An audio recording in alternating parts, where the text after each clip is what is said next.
ولقد يسرنا القرآن للذكر فهل من مدكر.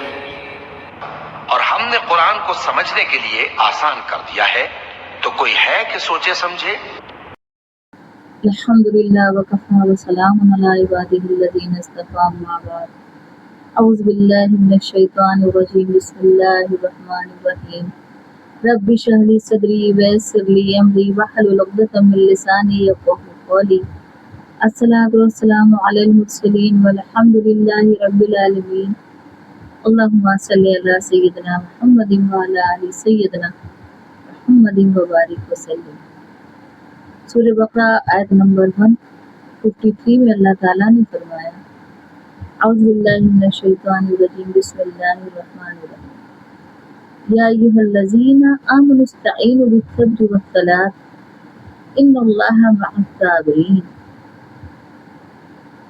اس آیت میں اللہ تعالیٰ نے صبر کے بارے میں بتایا، کیونکہ اس سے پہلے والی آیت میں اللہ تعالیٰ نے شکر کے بارے میں بتایا تھا، اور صبر اور شکر کی ضرورت ہماری زندگی میں ہر قدم پر ہے. اگر ہم اللہ کی نعمتوں کا شکر ادا کرتے ہیں جبکہ اللہ تعالیٰ ہمیں نوازتا ہے، تو یہ فرض ہے ہمارا کہ ہم اس کا شکر ادا کریں. اور اگر کوئی پریشانی یا مصیبت آئے تو پھر ہم کو اس پر صبر بھی کرنا چاہیے. تو اسی لیے اللہ تعالیٰ یہاں پر یہ بتا رہے ہیں کہ جو بھی ایمان والے ہیں، جو اللہ سے محبت کرنے والے ہیں، یہ مسلمان ہیں، تو انہیں چاہیے کہ وہ صبر سے مدد حاصل کریں اور نماز سے، کیونکہ اللہ تعالیٰ کہہ رہے ہیں کہ اللہ تعالیٰ صبر کرنے والوں کے ساتھ ہے. یعنی جو صبر نہیں کرتا اللہ اس کے ساتھ نہیں ہے. اگر ہم اپنی زندگیوں کو دیکھیں تو ہمارے اندر سب سے زیادہ کمی صبر کی ہے. ہم بہت جلدی بے چین ہو جاتے ہیں، بہت جلدی غصہ ہو جاتے ہیں، یا ہم کسی بھی طریقے کا صبر کرنا نہیں چاہتے ہیں. تو جب اللہ تعالیٰ ہمیں دیتا ہے ہم تب بھی صبر نہیں کرتے ہیں. اور بہت سارے لوگ تو ایسے ہیں کہ اس میں اس قدر خوش ہو جاتے ہیں کہ وہ اترانا شروع کر دیتے ہیں، وہ دکھاوا شروع کر دیتے ہیں اور ناشکرے ہو جاتے ہیں. اور یا کبھی اللہ تعالیٰ آزما لیتا ہے تو وہ اس قدر ناراض ہو جاتے ہیں اللہ سے، اور اس قدر ناشکرے ہو جاتے ہیں اور بے صبرے ہو جاتے ہیں.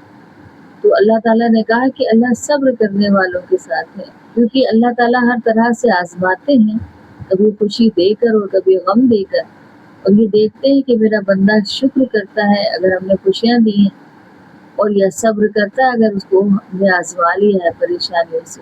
اللہ تعالیٰ یہاں بتا رہے ہیں کہ صبر کرو، مشکل کام ہے لیکن نماز سے مدد حاصل کر لو. کہ اگر کوئی پریشانی اور مصیبت آتی ہے تو کون ہے جو ہمارا ساتھ دے، کون ہے جو ہماری پریشانیوں کو دور کرے؟ وہ صرف اور صرف اللہ ہے.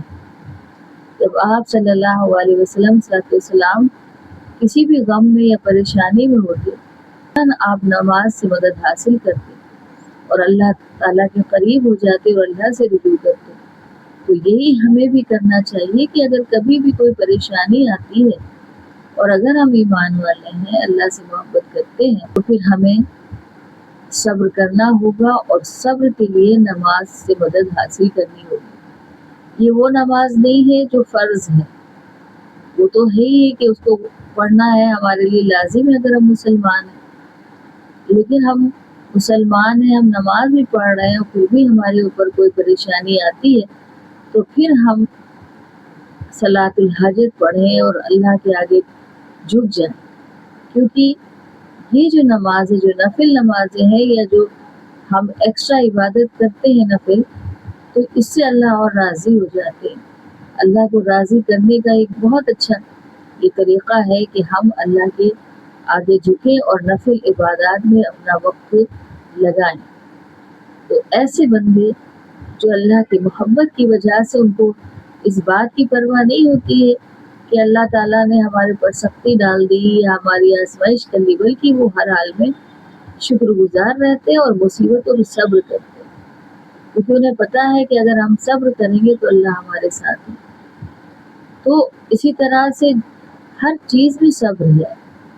یہ نہیں ہے کہ اللہ تعالیٰ نے جو چیزیں نوازی ہیں، بہت سارے لوگ بیمار ہیں ایک مدت گزر گئی، وہ بیمار ہیں، اب اللہ نے ان کو اسی طرح سے آزما رہے ہیں اللہ تعالیٰ، تو پھر ان کو صبر کرنا چاہیے، یہ سوچ کے کہ آج ہم صبر کریں گے اللہ تعالیٰ اس کے بدلے ہمارے کتنے گناہ معاف کر دیں گے اور ہمیں کامیاب کر دیں گے۔ تو یہ سوچنا چاہیے، کسی کو تنگ دستی ہے، پیسہ نہیں ہے، اس کے حالات اچھے نہیں ہیں اور ایک مدت گزر رہی ہے اس کی، لیکن اس کو یہاں پر بھی صبر کرنا ہے، یہ سوچ کے کہ جتنا اللہ نے قسمت میں لکھا ہے اس سے کم نہیں ملے گا، زیادہ ہی مل جائے گا لیکن کم نہیں ملے گا، اور جتنا قسمت میں اللہ نے لکھا ہے تو ہم ہر حال میں اس سے راضی ہیں، تو یہ صبر کر لیں، اور اگر بہت بے چینی ہو تو وہ نماز کی طرف رجوع کر لیں اور اللہ سے مانگے، رو کے مدد مانگے، کیونکہ اللہ ہی کی مدد آتی ہے اور کوئی نہیں جو ہماری مدد کر سکتا ہے۔ تو یہ آیت پر یہ غور کرنے کی ضرورت۔